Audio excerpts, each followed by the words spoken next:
Hey guys, Drifter here. Today I wanted to talk to you about player sophistication, why we as a group of Call of Duty players are becoming much smarter, more sophisticated, and better at this game, and why that might be bad for the game that you love so much. The gameplay that you're seeing is me using the ASM-1 magnitude with advanced rifling, putting my sweaty tryhard pants on, panties, mind you, we don't wear pants, we wear tryhard panties, and playing against another group of people that are trying pretty hard here in Momentum. A couple of fans on the other team wanted to show me up, and it's a nice, big, sweaty ASM-1 BAL fest that all of you report to me is every single game in Advanced Warfare, which I find unusual. I get a few of these, but not too many, but the gameplay is perfect to talk about player sophistication.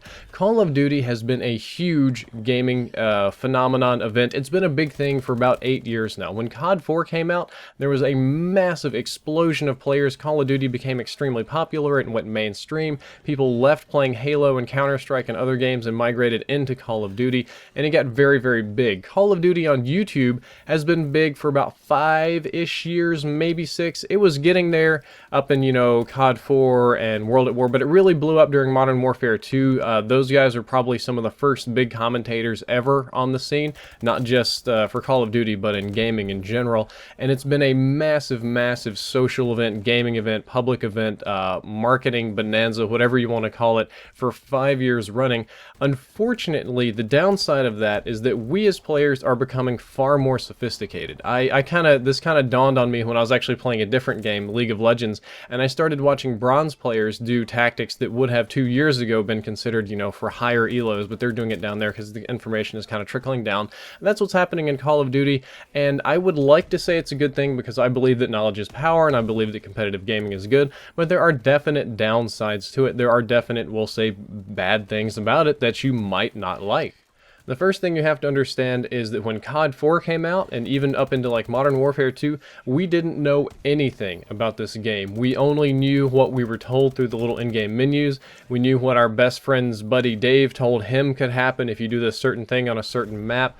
The internet wasn't as big as popular. There weren't as many guides. We didn't know how the spawns work. We didn't know necessarily how the kill streak system worked. We didn't know anything about frame rounding, game engines, marketing, etc., etc.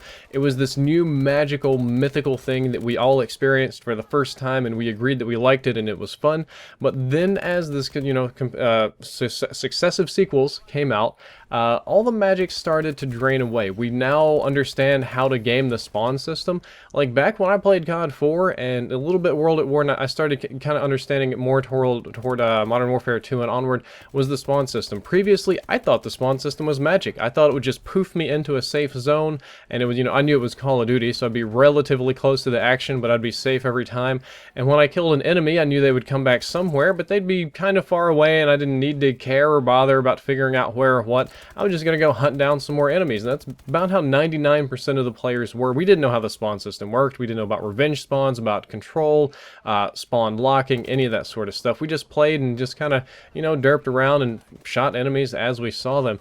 We also didn't know how the weapons worked. The weapons, people thought FMJ actually made your guns deal more damage, and, COD 4 guns did all sorts of strange things. And we didn't know how the perks worked, or what damage the kill streaks did, or how fast they shot, or what the time to kill was, or what was technically the best weapon. There are still people, this continued up for a long time until me and Xbox Ahoy started doing guides in the Din Kirsten forum. The Din Bros really got into that sort of stuff.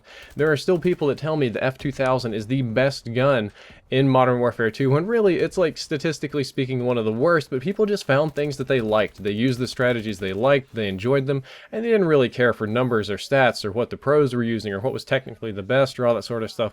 But it's not like that now. No, no, no. Thanks to me and other people and just a general increase in player knowledge, we know what the good guns are. That's one of the reasons why when you go into Advanced Warfare, every lobby, as everyone tells me, is just ASM-1 and BAL, because we know that they're top tier weapons and most of us want to win, so we're going to use the top tier stuff. There's no big secrets to that.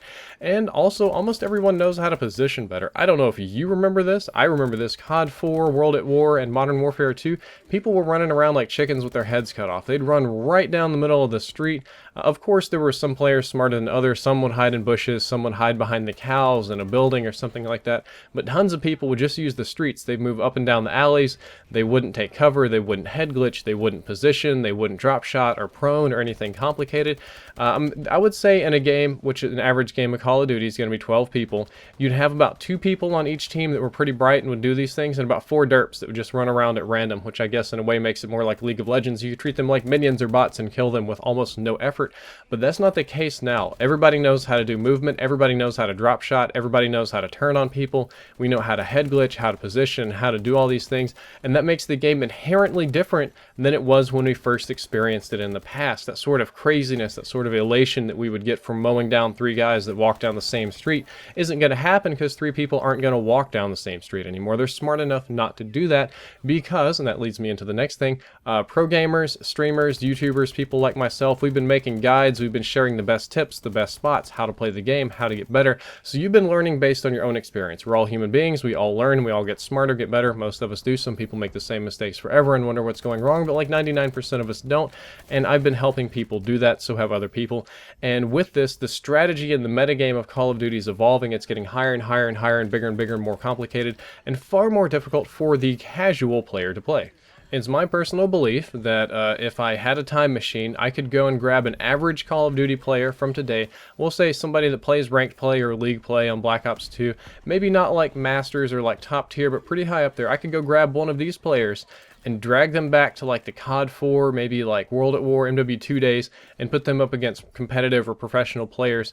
I think they would win. I think an average Call of Duty player today would smash some of the best players from in the past because we play so much harder, we play so much better, and we get so much, more going on that's just kind of how it is. The same thing with a lot of other games that have been going on for a long time. You can look at Counter-Strike for an example. An average player now in Counter-Strike would demolish some of the best players, eons ago when Counter-Strike was like 6 months old or like a year or 2 old. And that's just kind of how it is. Unfortunately, I don't think that's always a good thing. Like, I like knowledge, I like being better, I like competition, not everybody does, but there's some downsides to this. Number one is that expectations increase. This has more to do with game design, but it does have a little bit to do with you personally.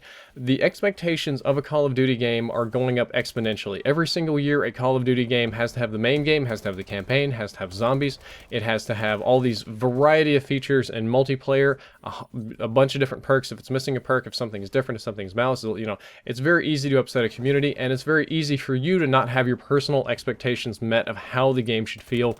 And because we've been experiencing it over and over and over again for 4 or 5 years, there's things we like and things we don't like, and different groups don't necessarily agree. But also, the magic is slowly disappearing. We're getting smarter. We're more savvy consumers. We know the little tricks. We know when something really isn't new, kind of like the refashioned Juggernauts and Ghost. We would get a new kill streak, and it would just be a Juggernaut with a different skin and a different weapon on it. We were smarter than that. We knew that. Whereas it might have worked in the past.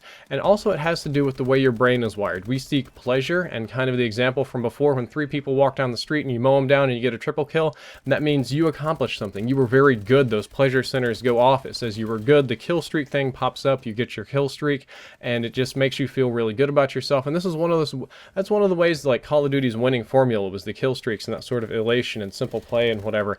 And that works really, really well. Unfortunately, now that players are smarter, that happens far less frequently, so we get less of those like magic moments.